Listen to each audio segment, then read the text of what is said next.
Dans cette leçon et dans les leçons suivantes, nous allons voir les différentes vérifications à l'état limite de service cette fois-ci.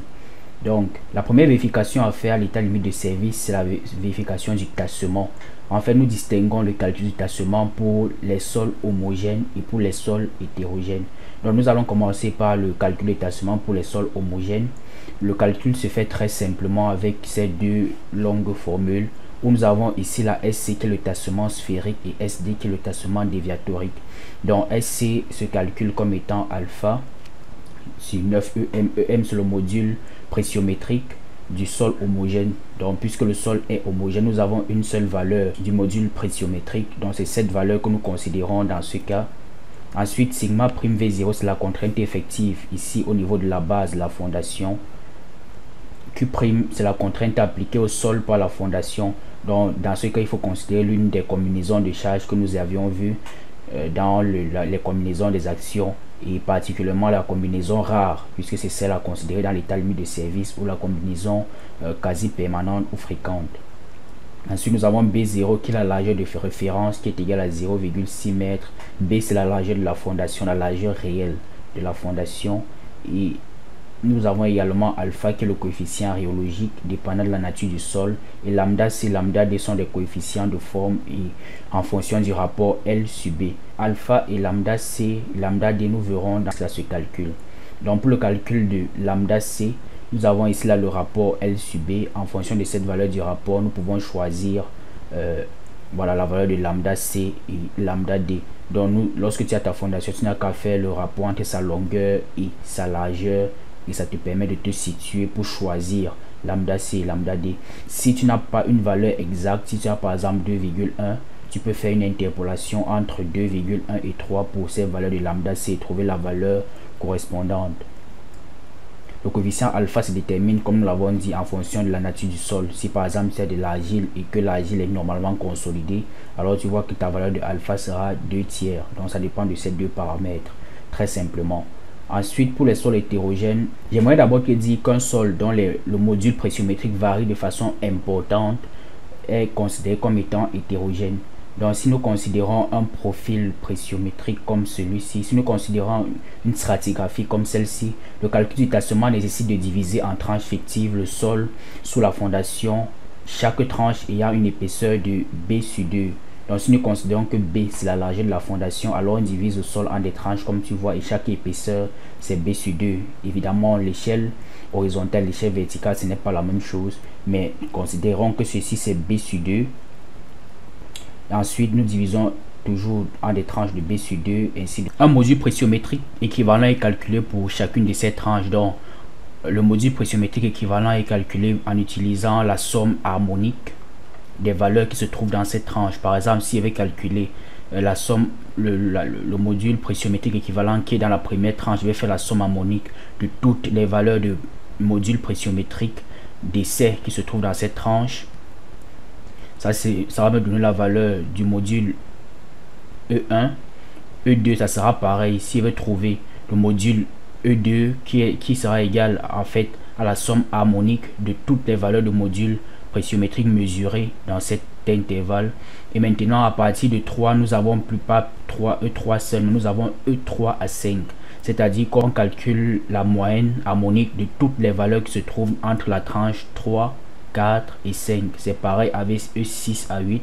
On calcule la somme harmonique de toutes les valeurs qui se trouvent dans la tranche 6, 7 et 8. Et pareil avec 9, 16. On calcule la somme harmonique de toutes les valeurs qui se trouvent entre les tranches 9 et la tranche 16. Donc il s'agit des sommes harmoniques parce que le but en fait c'est de pouvoir rapporter le sol hétérogène à un sol homogène avec des modules pressiométriques équivalents. On définit ainsi deux modules pressiométriques équivalents. EC qui est le module de la partie sphérique, donc c'est égal à E1, l'ensemble des sommes harmoniques de toutes les valeurs de module pressiométrique mesurées dans la tranche 1, et ED c'est le module déviatorique qui se calcule avec cette formule. Donc E1 c'est l'ensemble des sommes harmoniques des valeurs qui se trouvent dans la tranche 1, pareil pour E2, E3, 4, E3, 5, ainsi de suite. Donc voici comment est-ce qu'on calcule le module déviatorique et le module sphérique. Donc comment calculer E3, 5 par exemple? Pour calculer E3,5, comme je l'ai déjà dit, je le répète, c'est la somme harmonique de toutes les valeurs qui se trouvent dans la troisième tranche, la quatrième tranche et la cinquième tranche.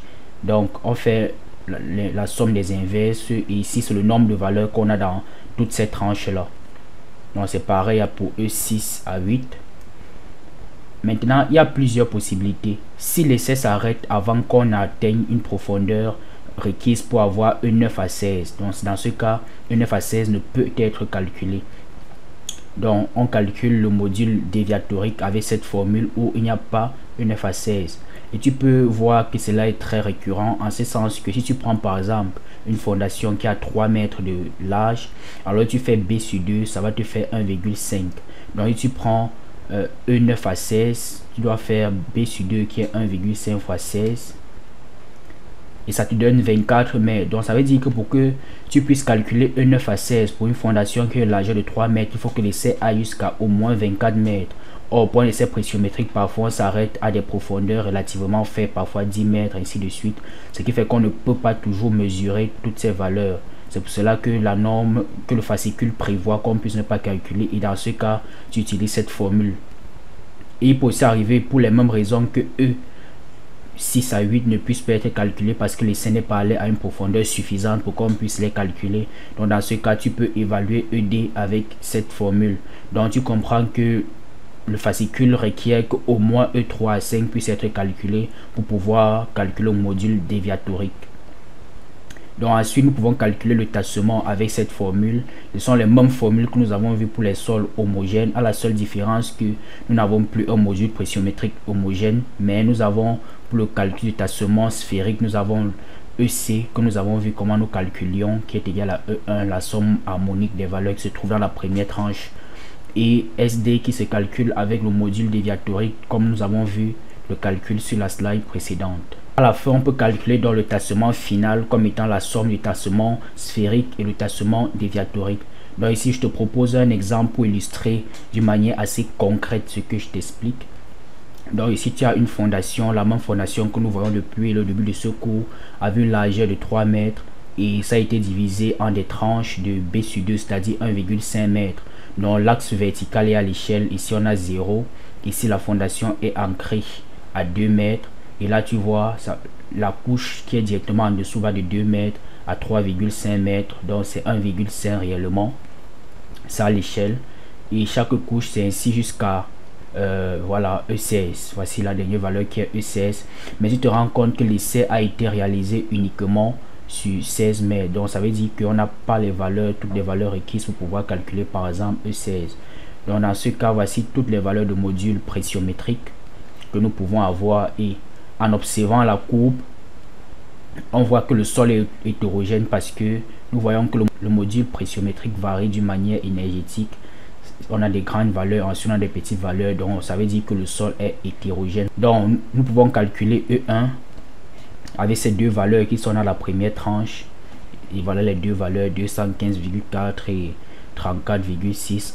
Donc on fait la somme harmonique et on trouve 59,6. Ensuite nous passons dans la deuxième tranche. Dans la deuxième tranche nous avons ces deux valeurs. Donc ces deux valeurs sont 531,5 et 684,8. Et en faisant la somme harmonique on trouve 598,5. Ensuite nous passons à pour la troisième tranche. Nous allons calculer E3 à 5. Donc on va prendre les valeurs qui sont à la troisième, la quatrième, la cinquième. Donc nous avons cette valeur, celle-ci et celle-ci. Donc les voici parmi les dans ce tableau représenté. Et en faisant la somme harmonique, dans ce qu'on a 4 valeurs, c'est pour ça qu'ici nous avons 4. En faisant la somme harmonique on trouve 202. Et pour E6 à 8, nous prenons toutes les valeurs qui sont là, donc celle-ci, celle-ci et celle-ci, les voici représentées. Voilà, on a 4 valeurs dans cet intervalle de 6 à 8. Et en faisant la somme harmonique, dans la somme des inverses, nous avons 168,3. Donc comme nous l'avons vu, nous n'avons pas suffisamment de valeurs pour pouvoir calculer E9 à 16 parce que l'essai s'arrête à 16 mètres. Par contre, il fallait aller jusqu'à 24 mètres comme nous l'avons expliqué précédemment pour pouvoir calculer E9 à 16. Donc avec ceci, nous pouvons calculer donc ED avec cette formule, la formule qui considère lorsque nous n'avons pas E9 à 16, et en appliquant tout simplement la formule, nous obtenons ED est égal à 138,1 bar et EC c'est E1, donc 59,6 bar. Nous pouvons donc calculer le rapport L sub B. La longueur de la fondation, je rappelle, c'était 4 mètres, donc nous faisons 4 sur 3 qui est la largeur, ça fait 1,33. Donc nous voyons que notre valeur de L sub B est entre 1 qui est la valeur correspondant au carré et 2. Donc nous faisons une interpolation, et par interpolation entre 1,1 et 1,2 on trouve lambda C égale à 1,13, et en faisant une interpolation entre 1,12 et 1,53 on trouve lambda D égale à 1,25.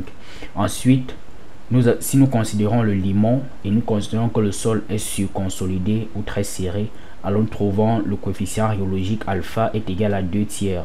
Donc avec cela, nous rappelons les valeurs du module sphérique et du module déviatorique, et nous pouvons appliquer la formule pour le calcul du tassement. Donc ici je rappelle que la charge à appliquer, c'est la charge que nous avions obtenue pour la combinaison rare, parce qu'il s'agit de la vérification aux états limites de service. La contrainte effective verticale justement c'est 40 kPa, comme nous l'avons vu. Notre fondation est à 2 mètres et on avait considéré un poids volumique de 20 kN. Ainsi on trouve un tassement sphérique de 0,075 mètres et un tassement déviatorique de 0,059 mètres. Et en faisant la somme des deux, on trouve un tassement final de 0,134 mètres, soit 13,4 cm.